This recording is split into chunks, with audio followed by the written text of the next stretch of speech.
Campaign 2020 is sponsored by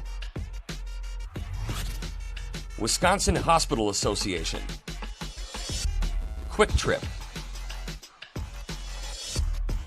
Wisconsin Counties Association, Wisconsin Realtors Association, and Wisconsin Operating Engineers Local 139.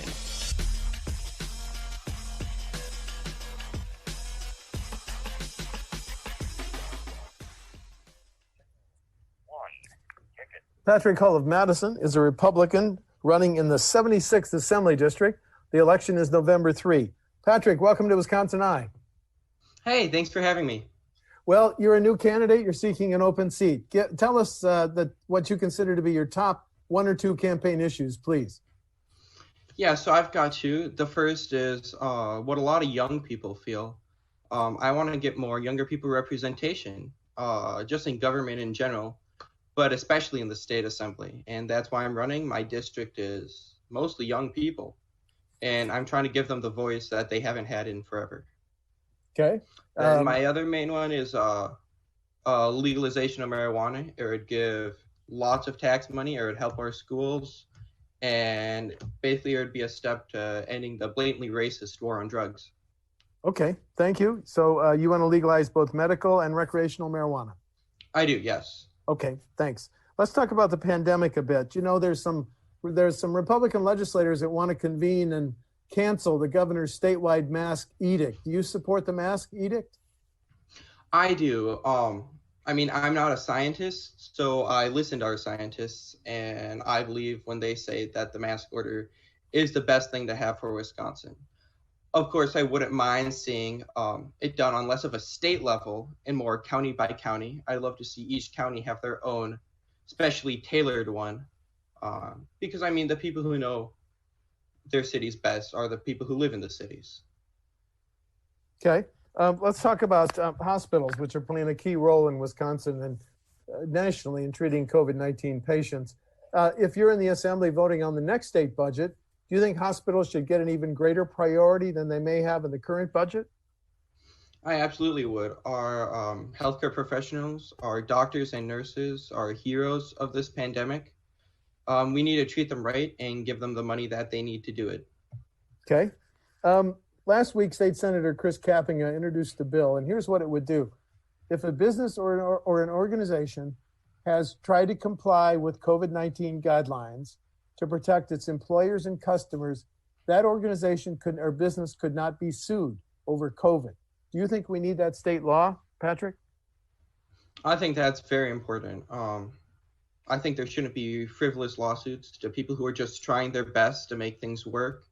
They're sticking up in a time of great need. Yeah, we shouldn't just be targeting them at all. Okay. We just got a report that tax collections held up in the last year, which ended June 30. There's some fears about, because of the pandemic, we may collect less in taxes in the current year, which ends next June 30.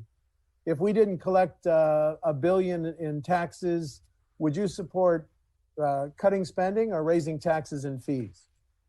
I'd absolutely support cutting spending.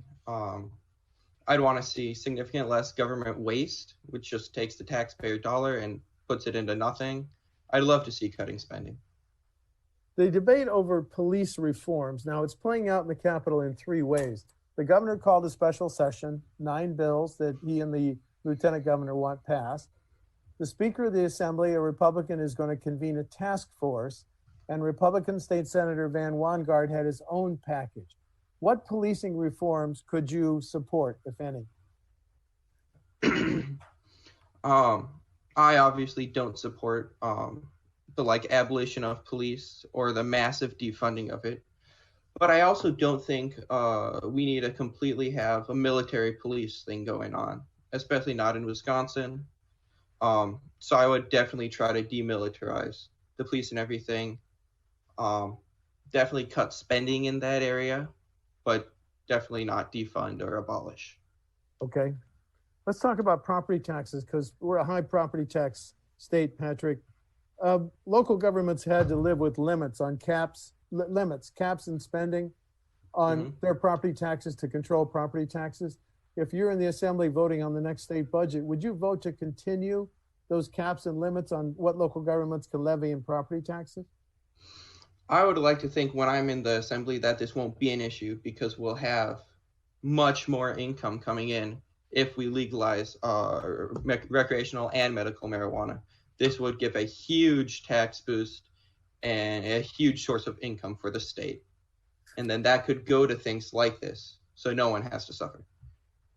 Do you think local governments should have new sources of revenue? For example, City of Milwaukee wants to levy its own half-cent property sales tax. Do you think local governments should have more revenue options to lessen their reliance on the property tax? Absolutely, yes. A lot more things should be left up to local governments than statewide.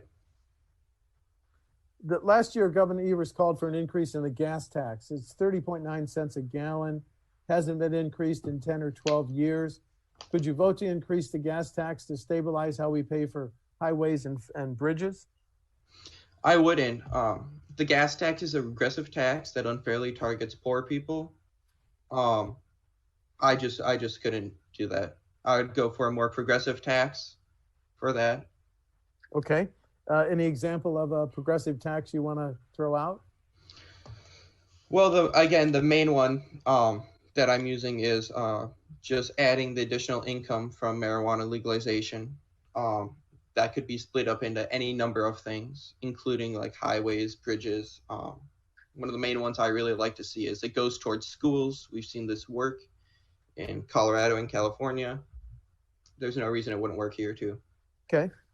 When a school district or a local government plans a major public works project, should they have to give a preference to Wisconsin businesses? One study found in 2015, out-of-state contractors got $72 million in public works contracts, but that rose to $146 billion in 2018. Should local governments have to give a preference to Wisconsin businesses?